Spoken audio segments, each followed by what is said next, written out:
Kindred Longevity Lifestyle Designers. This is Zach here, and you may have heard many legends about long-lived people.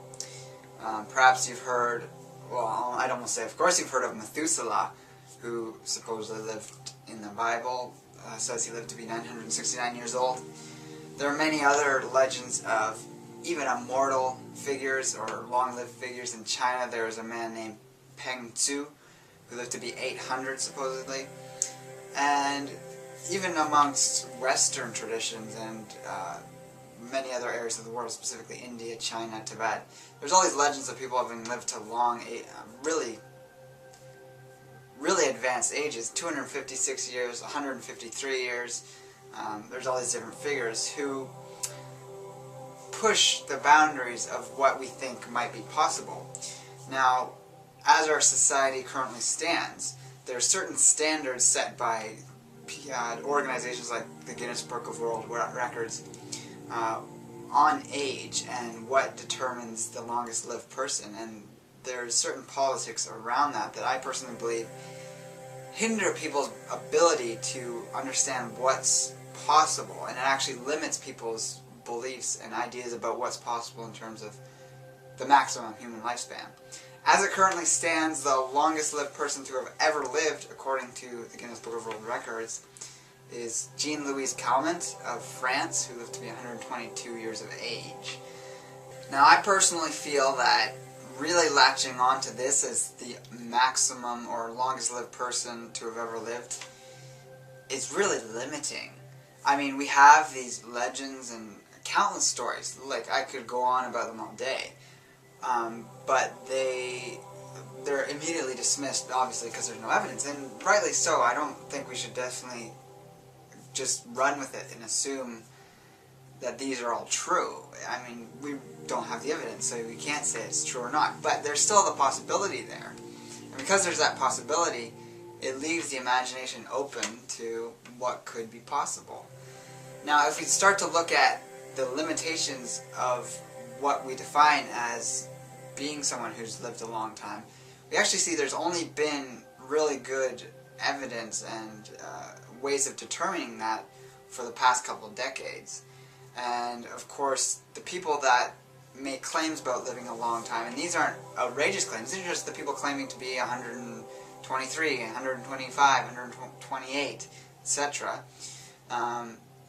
They are often dismissed because they were born in a time when there weren't such accurate birth records. You know, they might have a birth certificate, but because they don't have a passport, this thing, that thing, and the other thing, along with the birth certificate, they're dismissed as not being valid. And I think that's unfortunate. Again, I think the criteria to determine the world's longest lived person is great that they have this criteria so that we can say for sure this person definitely did live that long. But the fact of the matter is that by doing that, the mainstream population of our society believes that that is the maximum that we can reach to, and they often don't see that as something desirable because they see the state of those people that have made it that long. Whereas if you see the people in such places that have made strong claims of 150 plus years of age in areas of the world like the Caucasus Mountains of Georgian region of Russia. There's Shirali Muslimov, who's actually depicted on their currency, and the people in that region, they wholeheartedly believe in his longevity and the fact that they say he lived to be 168 years old. And he was actually interviewed while he was still alive, and that he was saying how old he was, but the researchers looking at him could not believe him.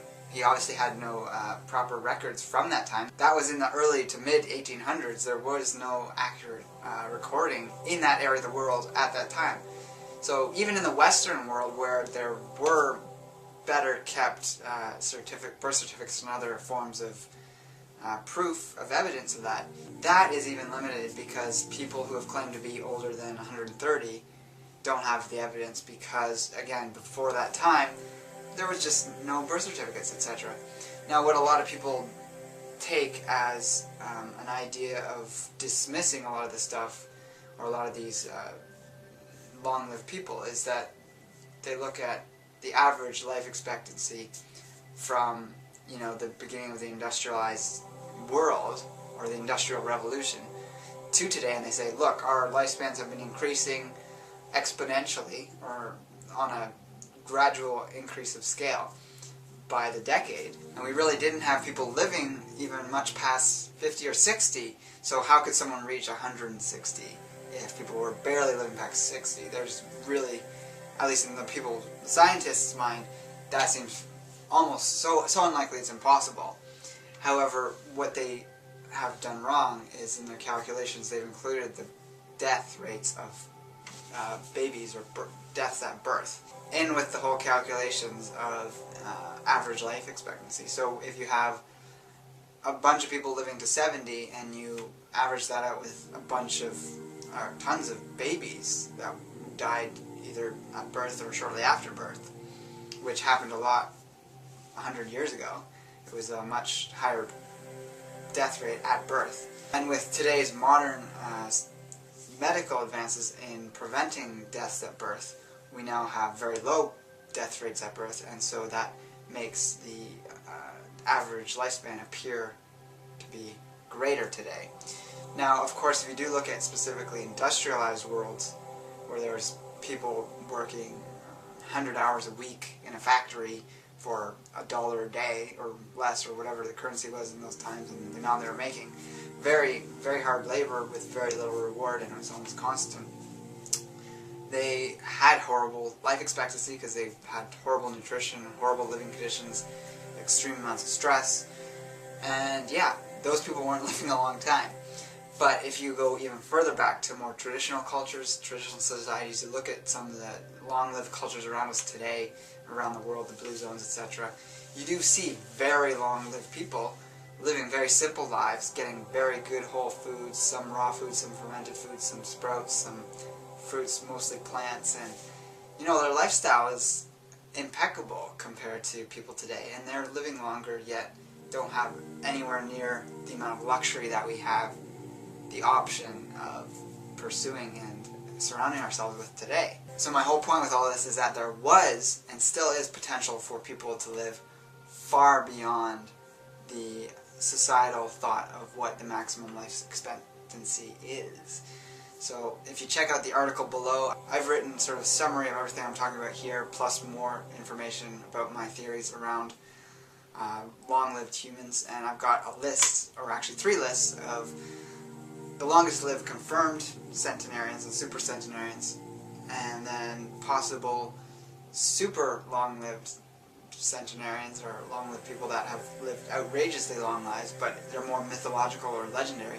Then I've also got a list of some people we might want to look to today and keep an eye on, who are getting on in years, but are displaying extreme amounts of vitality for their age, and they can be an inspiration. Well, all of these people can be an inspiration to us in our pursuit of lifespan development and the optimal lifestyle that's going to promote maximum lifespan potential in ourselves.